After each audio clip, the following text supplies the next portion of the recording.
पिता, आज के इस मुख्य वचन के लिए धन्यवाद। हमें इसकी सख्त ज़रूरत है, हम सभी के लिए प्रत्येक दिन। हमें ये बात समझ लेने में मदद करके सफलता पाने के लिए हमें आगे बढ़ना है। मदद कर, हमें अनुग्रह दे, यीशु के नाम में आमीन।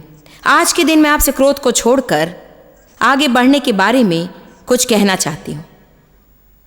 क्या आपको कभी क्रोध आता है?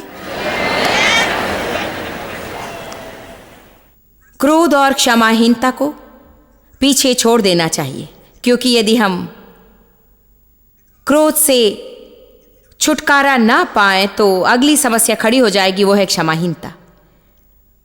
यदि मैं किसी से क्रोध करूं और अधिक समय तक क्रोधित रहूं तो नाराजगी की जड़ फैलने लगेगी और अधिक नफरत बढ़ेगा। और यद्यपि मैं उस व्यक्ति से रिश्ता बनाए रखने की कोशिश में बाहर से मुस्कुराती रहूं, तब भी मेरे हृदय में विष पूरी तरह से फैलता रहेगा, जो कि प्रभु से मुझे दूर कर देगा।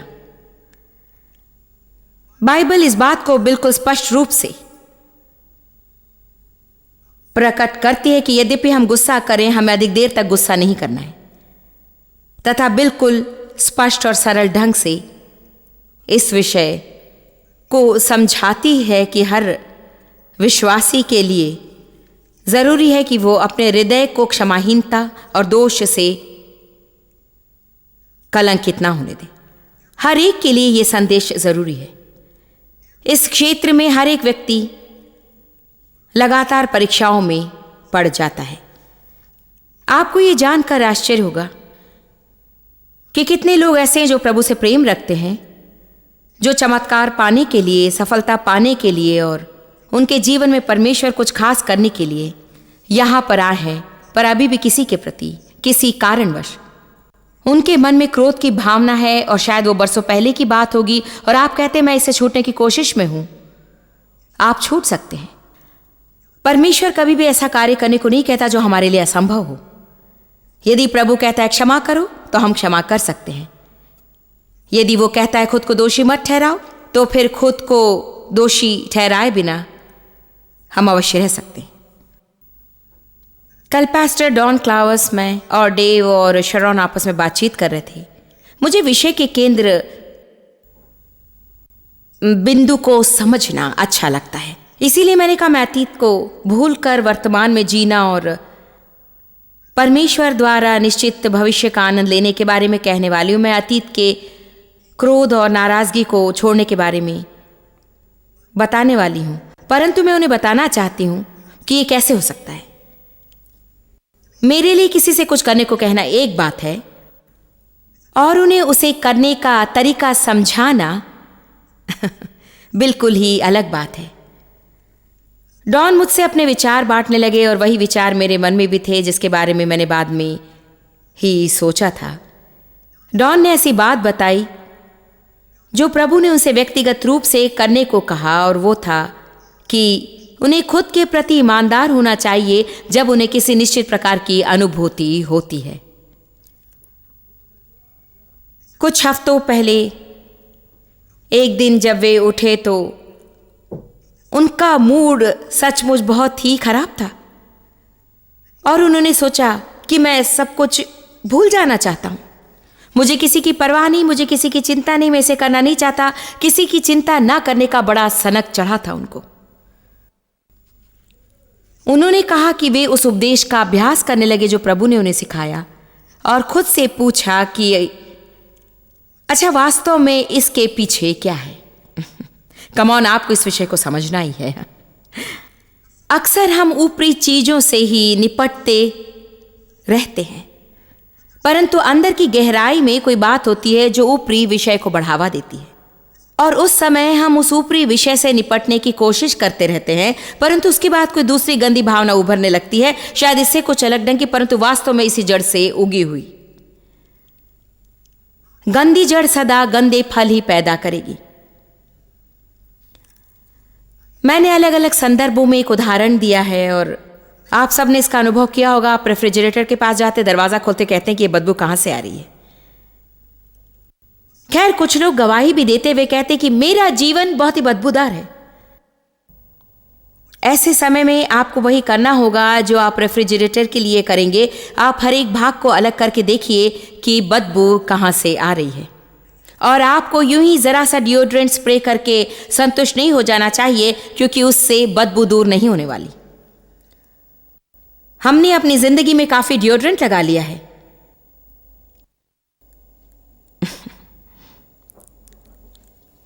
ओ हाँ, मुझ में बुरी विचारधारा है, पर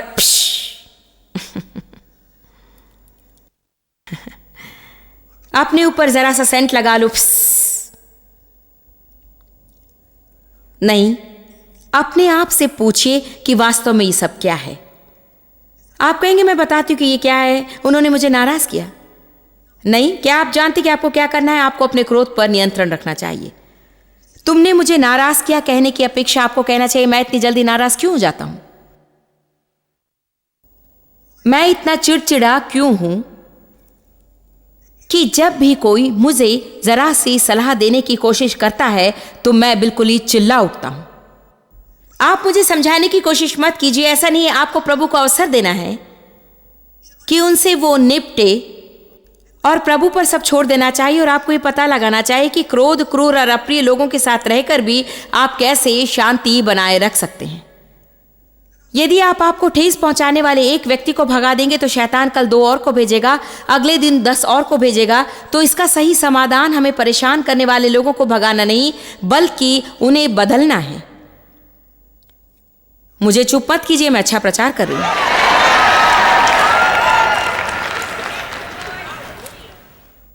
तो वास्तव में डॉन जो कह रहे थे वो निजी बात है, हमने अधिक विस्तार से चर्चा नहीं की, पर उन्होंने बताया कि जब उन्होंने खुद से पूछा कि वास्तव में बात क्या है तो वहां ठेस लगी थी। तो देखिए, अक्सर लोग हमें ठेस पहुंचाते हैं और उससे निपटने के बदले हम उसे समेट लेते हैं। आज मैं आपसे कहती हूं कि अपने विषयों को समेटना छोड़िए।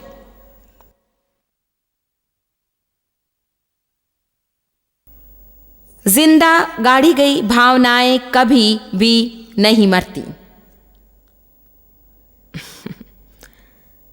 मैं चाहती हूं कि आप इसे याद रखें। जिंदा गाड़ी गई भावनाएं कभी भी नहीं मरती, वे कहीं अंदर दबी रहकर फैलने लगती हैं और दिन पर दिन बढ़कर परमेश्वर और आपके बीच के रिश्ते को खत्म कर देती हैं, लोगों से आपका रिश्ता नाता तोड़ देती हैं। हमें इन चीजों से चिपके रहने की अपेक्षा उनसे निपटना चाहिए और ऐसा दिखावा नहीं करना चाहिए मानो हम ठीक है जबकि हम ठीक नहीं होते। हमें दिखावा करना बंद करना चाहिए। हमें खुद के प्रति ईमानदार होना चाहिए, क्योंकि यदि हम खुद के प्रति ईमानदार नहीं रहेंगे तो किसी और के प्रति ईमानदार नहीं रह सकेंगे। यदि आपको किसी के प्रति जलन की भावना है तो प्रभु से कहिए, प्रभु मैं जानती हूं कि मेरी ये भावना बहुत ही बदबूदार है, मैं उसकी बदबू को पूरी तरह से सूंघ सकती हूं और मैं ये जानना चाहती हूं कि मुझ में ये जलन की समस्या क्यों है। प्रभु मैं जानना चाहती हूं कि मेरे अंदर क्या है, मुझ में ये समस्या क्यों है। शायद प्रभु आपको सीधे बताएगा तुम असुरक्षित हो, तुम नहीं जानते हो कि मसीह में तुम कौन हो, तुम हमेशा दूसरों से अपनी तुलना करते हो। तुम्हें किसी से भी अपनी तुलना करने की आवश्यकता नहीं, क्योंकि मैं तुमसे प्रेम रखता हूं और तुम्हारे लिए मेरी एक योजना है, इसीलिए सब कुछ मुझ पर छोड़ दो। आमीन। डेनिस, जब मैंने कहा कि तुम्हारी पोशाक को देखकर मुझे जलन हो रही, वो जलन नहीं था, सचमुच वो सुंदर है।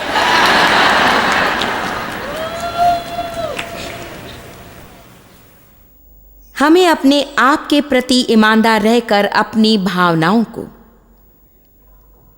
नियंत्रित रखना चाहिए। हर बात पर किसी दूसरे को दोष ना दें। यदि आप अवसर ना दें तो कोई आपकी जिंदगी बर्बाद नहीं कर सकता।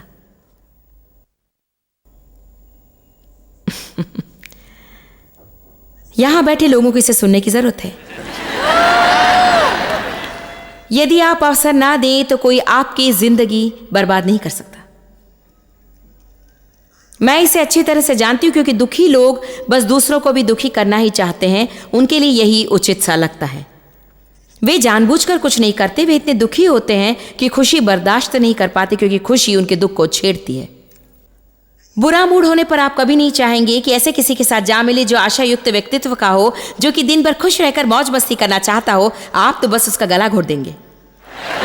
आमीन। हालेलुया। मेरी एक बढ़िया एडमिनिस्ट्रेटिव असिस्टेंट है जिसका बहुत ही श्रेष्ठ व्यक्तित्व है। वो हमारे साथ सफ़र करती है और हर दिन सुबह 7 बजे हमारे कमरे में आती है। जब भी मैं सम्मेलन में प्रवचन सुनाने में व्यस्त रहती हूँ, वो मेरे लिए कॉफ़ी बनाती है और साथ ही जानकारी एकत्र करने में मदद करती है। और मैं इतनी श्रेष्ठ व्यक्तित्व वाली नहीं हूँ। 3 सभाएं चलाने के बाद मैं थक जाती हूँ और फिलहाल मैं शनिवार की अंतिम सभा के लिए तैयार हो रही हूँ। मैं सकारात्मक स्तर में टिके रहने की पूरी कोशिश कर रही हूँ ताकि उस दिन सुबह मैं उठकर ठीक से कार्य कर सकूँ। तो वो मेरा दरवाज़ा खटखटाती है और मैं दरवाज़ा खोलती हूँ और वो कहती कि आज आपको कैसा लग रहा है। वो कहती कि मैं बढ़ा चढ़ा कर कह रही हूँ, इसीलिए मैं कहती तुम कैसी हो। मैं बढ़ा चढ़ा कर नहीं कह रही हूँ। ऐसा पूछने पर वो कहती है बढ़िया, मज़े में हूँ, आप कैसी हैं। और मैं तो जैसे कभी कभी सोचती हूँ कोई भी सुबह सुबह इतना खुश नहीं रह सकता है, लेकिन मैं उसे बहुत ही खुश हूँ। प्रभु की स्तुति हो, समय समय पर मुझे उसकी ज़रूरत पड़ती है। पर क्या मैं सच कह रही हूँ, कभी कभी जब आपका दिमाग ठीक नहीं रहता और दूसरा कोई बहुत ही खुश दिखता है तो आप तो बस जैसे यदि आप नकारात्मक होते हैं और कोई सकारात्मक व्यक्ति आपके पास आता है तो आप चिढ़ जाते हैं। यदि आप में अच्छी आदतें नहीं रहती और कोई आपके पास आता है जो विनम्र और चरित्रवान हो तो आपको अच्छा नहीं लगता। जब पॉल और रॉक्सन हमारे साथ रहा करते थे, 18 वर्ष हमारे घर पर रहते थे और जब हमारे बच्चे छोटे थे और हम यहाँ आ जाते थे तो वे हमारी मदद करते थे। वे हमारे लिए आशीष स्वरूप थे और मैंने किसी और को नहीं देखा जो इनके तरह इतने सुचरित्र थे। मैंने किसी को नहीं देखा जो आपस में एक दूसरे से कृपया या धन्यवाद कहे बिना कोई काम न कहते हों। मैं और डेव एक दूसरे को आदेश देते हैं।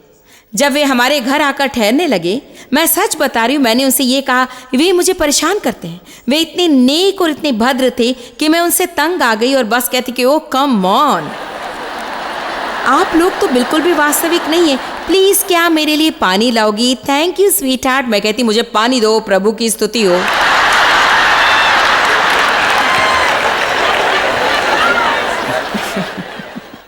मैं सच कह रही हूं ना। देखिए, जब भी हमारे साथ कोई होता है जो किसी क्षेत्र में हमसे श्रेष्ठ होता है, उनकी सद्भावना हमें अपने पाप का एहसास दिलाती है, लेकिन खुद से निपटने की अपेक्षा हम उनसे चिढ़ने लगते हैं। वे जिस ऊंचाई पर है, हमें वहां तक उठाने का अवसर उन्हें देने की बजाय हम जहां हैं वहां उन्हें घसीटना चाहते हैं। देखिए, बात यह है कि हमें दूसरों को दोष देना बंद करना चाहिए, चाहे जो भी हो। हमें अपनी भावनाओं और अपनी सोच पर नियंत्रण रखना चाहिए और जो जंगली अधर्मी विचार और भावनाएं हम में हैं, उसकी जिम्मेदारी खुद पर लेनी चाहिए। क्या आप जानते हैं कि हम दूसरों से कितनी चीज़ें छुपाते हैं? हम में से एक भी ऐसा नहीं है जो अपने मन को खुली पुस्तक रहने दे और सब कुछ प्रदर्शित करे। हालेलुया। हम हमेशा सोचते हैं, हे प्रभु, आज मुझे इसकी जरूरत नहीं है। बिल्कुल है, हाँ आपको है, आपको इसकी जरूरत है। मुझे लगता है कि अक्सर प्रभु हमें ऐसे लोगों से घेरे रहता है जिनका व्यवहार हमें अपने पापों का एहसास दिलाता है। ऐसा भी समय रहा है जब प्रभु के संग चलने के कारण मेरा व्यवहार दूसरों को उनके दोष का एहसास दिलाता है। और कई लोग ये विचार रखते हैं कि वे मुझे नहीं चाहते। इसमें मेरी गलती नहीं है, मैं खुद को बदल नहीं सकती क्योंकि मेरी उपस्थिति से उन्हें गलती का एहसास होता है। मैं चाहती हूं कि आप ईमानदार बनकर कहें, ठीक है, मैं आपको क्यों नहीं चाहती। शायद इसलिए कि आप कुछ विषयों में मुझसे श्रेष्ठ होंगे और आपकी उपस्थिति मुझे दोषी ठहराए और मैं अपनी जगह पर रहते हुए बुरा महसूस करूं। हमें ईमानदार होने की आवश्यकता है। हमें दर्द सहकर भी ईमानदार बने रहना है। यदि आप ईर्ष्यालु हैं तो प्रभु से कहिए, उसका कारण पूछिए। यदि आप क्रोधित हैं और आपको जल्दी गुस्सा आता है तो प्रभु से उसका कारण पूछिए। मैं फिर से यही कहूंगी कि इसकी जिम्मेदारी हम किसी और पर नहीं छोड़ सकते हैं और अपनी भावनाओं की जिम्मेदारी हमें खुद अपने ऊपर लेना चाहिए और उन्हें मनमानी करने का अवसर नहीं देना चाहिए। मेरी मानिए, अपनी खुशी के लिए संसार भर को बदलने की कोशिश करना व्यर्थ है। मैं जानती हूं कि मैं थक गई हूं और यह बिल्कुल सच है। हमारी समस्याएं हमें नहीं हराती हैं, उनके प्रति हमारी प्रतिक्रिया ही इसके जिम्मेदार है।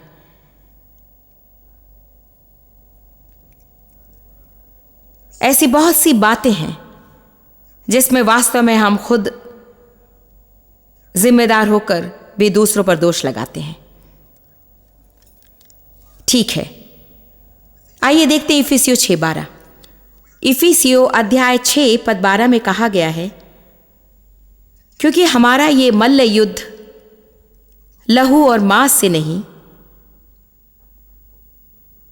परंतु प्रधानों से और अधिकारियों से और इस संसार के अंधकार के हाकिमों से और उस दुष्टता की आत्मिक सेनाओं से है जो आकाश में हैं। तो यहां क्या कहा गया है? हमारी समस्या मनुष्य नहीं बल्कि शैतान है। तो क्या आप लोगों की कोई जिम्मेदारी होती है? बिल्कुल, हमें आगे बढ़ना है तथा शैतान को हमारे द्वारा कार्य करने का अवसर नहीं देना है, क्योंकि शैतान हमेशा मौके की ताक में ही रहता है। और आप में से अनेक इस वक्त मुझे बता सकेंगे, आप खड़े होकर बता सकते हैं कि आपके जीवन में ऐसे कमजोर व्यक्ति कौन है जिसके जरिए शैतान आप तक पहुंचने की कोशिश कर रहा है। हालेलुया। तो हाँ, लोगों की जिम्मेदारी होती है और उन्हें बदलने की आवश्यकता है, परंतु यदि वे फिलहाल वहां पर है तो आपको सोचना होगा कि आप कहां पर थे और आप भी इसी तरह से किसी को तंग किया करते थे। और देखिए, सच बात तो यह है कि उनके द्वारा तंग किए जाने से मेरी जिम्मेदारी दूर नहीं हो सकती है। क्या आप समझ रहे हैं? देखिए, मैं फिर से कहना चाहूंगी, शायद अक्सर हम यहां रुक जाते हैं।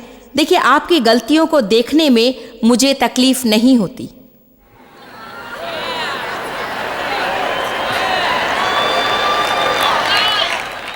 और जब तक मैं ये देखती रहूं कि मुझे दुखी करने के लिए आप क्या कर रहे हैं जो आपको नहीं करना चाहिए, तब तक मुझे कोई तकलीफ नहीं होगी। मुझे दबने की जरूरत नहीं।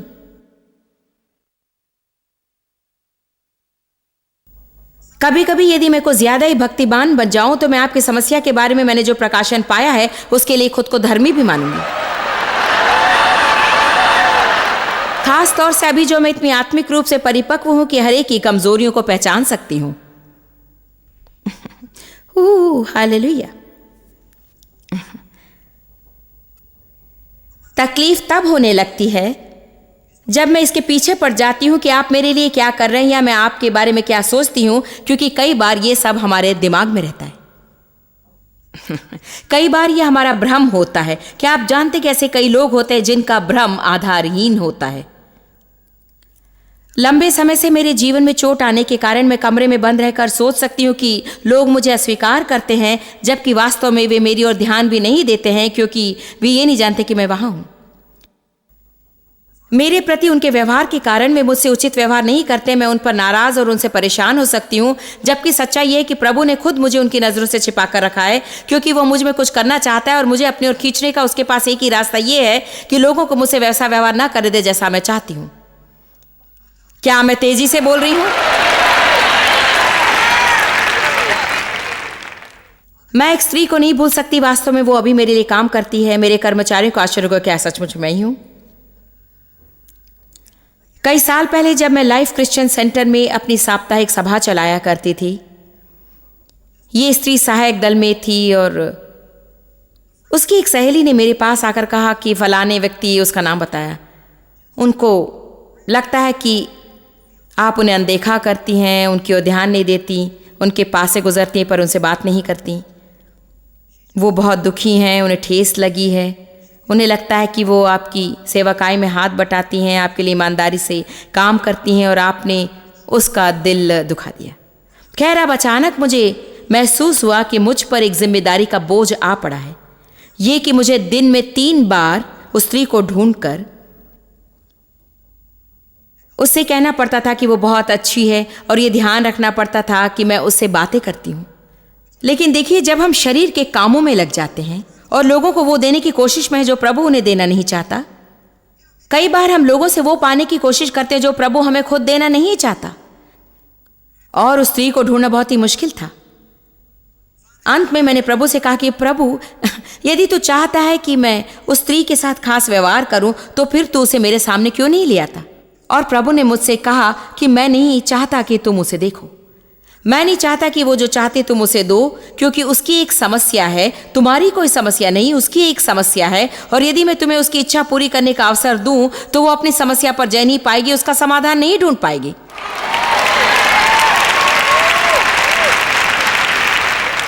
आमीन। पास्टर रिक, क्या मैं 1 मिनट के लिए आपको उदाहरण के रूप में प्रयोग कर सकती हूँ? कृपया बुरा मत मानिए। जब मैं उनके लिए काम करती थी, मेरे पति को छोड़कर मेरे जीवन में जिस पुरुष अधिकारी के साथ मैंने काम किया वे रिक ही थे। क्योंकि देखिए, मेरे जीवन में जो हुआ उसके कारण पुरुष अधिकारियों से मेरी पटती नहीं थी। मुझे सचमुच डर लगता था बहुत ही बलवान पुरुषों से। और डेव वाकई एक बलवान पुरुष है, पर उनका व्यक्तित्व कुछ अलग ही है। वे उग्र व विद्रोही स्वभाव के नहीं हैं। और डेव में बहुत कुछ अच्छा है, क्योंकि उनके जीवन का उद्देश्य शांति। आप गलत ढंग से उनको नाराज कर सकते हैं। हमने हर बात जान ली है। हमने 36 साल सीखा है कि उनके साथ कैसे मेल रखा जा सकता है, इसलिए हम ठीक ठाक हैं। पर जब मैं पास्टर शेल्टन के पास काम करती, वे 26 के थे और मैं 36 की। हम दोनों का विचार था कि हम सब जानते, पर हम कुछ नहीं जानते थे। ये बहुत ही बढ़िया वर्णन है ना? तो लंबी कहानी को संक्षेप में कहना हो तो वे मेरे बॉस थे, और वे बहुत ही बलशाली बॉस थे, और उनके विचार बहुत ही मजबूत थे, और वे इस बात के पक्के थे कि निश्चित तरीके से ही कार्य किया जाना चाहिए। इसलिए मैं मनमानी नहीं कर सकती थी, और ये साफ दिखता था कि उनके कहे अनुसार न करने पर वे नाराज होंगे। मैं नहीं बता सकती कि उनके इस व्यवहार को बदलने के लिए मैंने कितनी प्रार्थना की। ये कि वे ऐसा करे, वे मेरे साथ ऐसा ना करे, या वैसा ना करे, वे मुझे ना सुधारे। प्रभु, वे कभी मेरी प्रशंसा नहीं करते। मैं ये करती और वो करती, पर मुझे कुछ नहीं मिलता है। पर क्या आप जानते हैं कि अभी मैं पूरे हृदय से जानती हूं कि प्रभु ने हम दोनों के बीच उस रिश्ते को इसलिए रखा कि मुझ में ऐसी बातें थी जिनको ठीक करना बहुत ही जरूरी था। क्या आप लोग मेरी बात सुन रहे हैं? प्रभु कभी उन्हें अनुमति नहीं देगा कि वे मेरे साथ वैसा व्यवहार करें जैसा मैं चाहती हूं, क्योंकि ऐसा करने पर मैं अपने मैल को लिए अपने कमरे में ही बैठी रहूंगी और बदबू फैलती रहेगी। कभी एक बार जरा डिओड्रेंट लगाकर महकाने की कोशिश करती रहूंगी और दरवाजा दोबारा बंद कर दूंगी।